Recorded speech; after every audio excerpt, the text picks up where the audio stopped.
اعوذ باللہ من الشیطان الرجیم بسم اللہ الرحمن الرحیم وَلَقَدْ أَضَلَّ مِنْكُمْ جِبِلًّا كَثِيرًا أَفَلَمْ تَكُونُوا تَعْقِلُونَ صدق اللہ العظیم۔ رب اشرح لي صدری ويسر لي امری واحلل عقدۃ من لسانی یفقہوا قولی رب یسر ولا تعسر وتمم بالخیر آمین یا رب العالمین۔ سورہ یاسین کی آیت نمبر 62 میں نے آپ کے سامنے تلاوت کی ہے۔ آیت آپ اسکرین پہ بھی لکھی ہوئی دیکھ رہے ہیں، اور آج کے لیکچر میں ہم انشاءاللہ تعالیٰ اس آیت کو گرامیٹیکلی انالائز کرنے کی کوشش کر رہے ہیں۔ آیت میں وقف کی ایک علامت ہے، لہٰذا اس آیت کو ہم دو حصوں میں تقسیم کر دیں گے۔ پہلا حصہ ہوگا وَلَقَدْ أَضَلَّ مِنْكُمْ جِبِلًّا كَثِيرًا، اور دوسرا ہوگا أَفَلَمْ تَكُونُوا تَعْقِلُونَ۔ اب چلتے ہیں جی پہلے حصے کے الفاظ کی طرف۔ پہلے حصے میں پہلا لفظ واو حرف ہے، لام حرف ہے، اور ساتھ جو قد لگا ہوا ہے، یہ قد ہمیں بتاتا ہے کہ یہ لام جو ہے یہ قسم کے جواب میں استعمال ہوتا ہے۔ قسم آپ کو لفظوں میں بھی مل سکتی ہے اور محذوف بھی ہو سکتی ہے،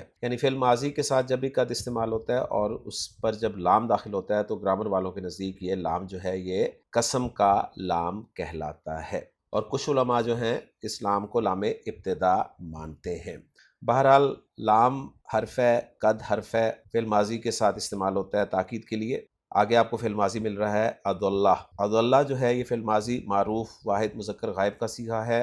ضاد لام اور لام حروف مادہ ہیں، باب فعل ہے، اصل میں تھا اضلل یضلل، اور پھر تبدیلی کے بعد اضل یضل بن گیا۔ غیر صحیح فعل کی قسم مضاعف ہے کیونکہ لام جو ہے 2 مرتبہ استعمال ہوا ہے۔ اضل یضل کے معنی ہوتے ہیں گمراہ کرنا۔ اس کے بعد اگلا لفظ من ہے، حرف جر ہے جس کے ساتھ ضمیر لگی ہوئی ہے، مجرور متصل جمع مذکر حاضر کی کم، اور اگلا لفظ ہے جی جبلن۔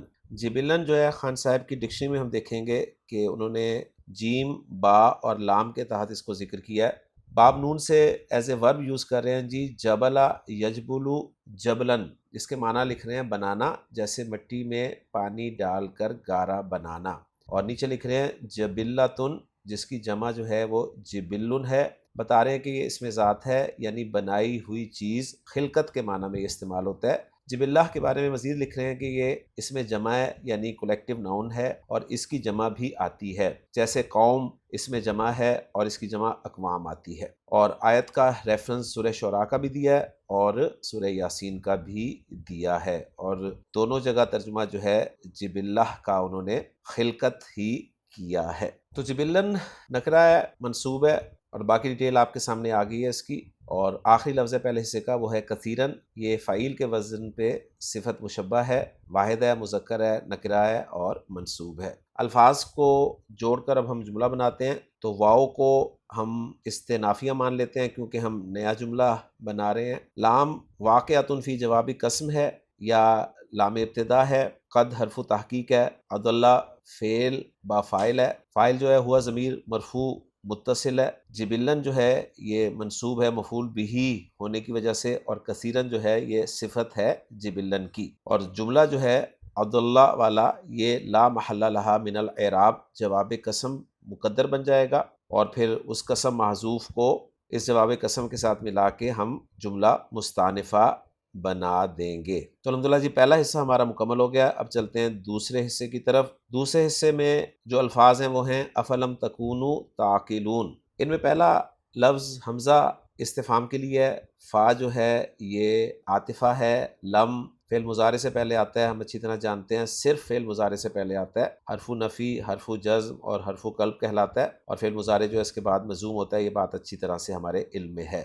لہٰذا آگے آپ کو تکونو جو فعل مضارع نظر آ رہا ہے یہ مجزوم نظر آ رہا ہے، یہ اصل میں تھا تکونون، کان یکونو سے تکونون جمع مذکر حاضر کا صیغہ ہے، فعل مضارع معروف ہے، اور آخری لفظ اس حصے کا وہ ہے تعقلون، یہ بھی فعل مضارع ہے، فعل مضارع معروف مرفوع جمع مذکر حاضر کا صیغہ ہے۔ عین کاف لام حروف مادہ، عقل یعقل باب ضرب یضرب سے استعمال ہوتا ہے عقل کرنا۔ الفاظ کو جوڑ کر اب ہم جملہ بنائیں، تو تکونون سے جو تکونو بنا ہے لم کی وجہ سے وہ فعل ناقص ہے، اور واو جو ہے ضمیر مرفوع متصل یہ اس کا اسم ہم قرار دے دیں گے، اور خبر جو ہے وہ ہے تعقلون جو کہ جملہ فعلیہ ہے، اور جملہ فعلیہ فعل اور فاعل سے مل کر محلاً منصوب خبر بن جائے گا تکونو کے لیے، اور تکونو فعل ناقص اپنے اسم اور خبر سے مل کر جملہ اسمیہ بن جائے گا، اور فا عطفہ کی وجہ سے اسے ہم عطف کر دیں گے۔ تو الحمدللہ جی ہماری ورکنگ مکمل ہو گئی ہے۔ محمود صافی صاحب کی ورکنگ کے ساتھ اپنی ورکنگ کو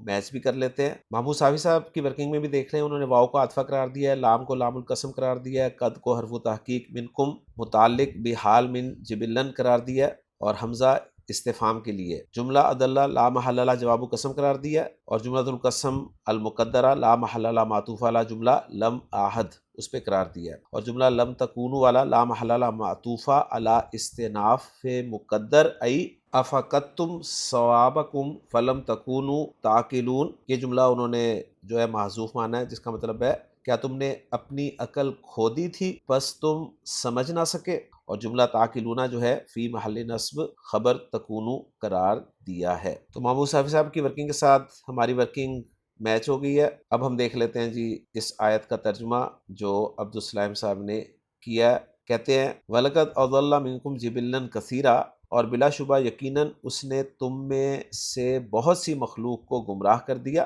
افلم تکونوا تعقلون، تو کیا تم نہیں سمجھتے تھے؟ تو الحمدللہ جی آج کے لیکچر میں سورہ یاسین کی آیت نمبر 62 ہماری گرامیٹیکلی انالائز ہو گئی ہے۔ انشاءاللہ تعالیٰ اگلے لیکچر میں اگلی آیت کے ساتھ آپ سے ملاقات ہوگی۔ اجازت دیجیے۔ سبحانک اللہم و بحمدک، اشہد ان لا الہ الا انت، استغفرک و اتوب الیک۔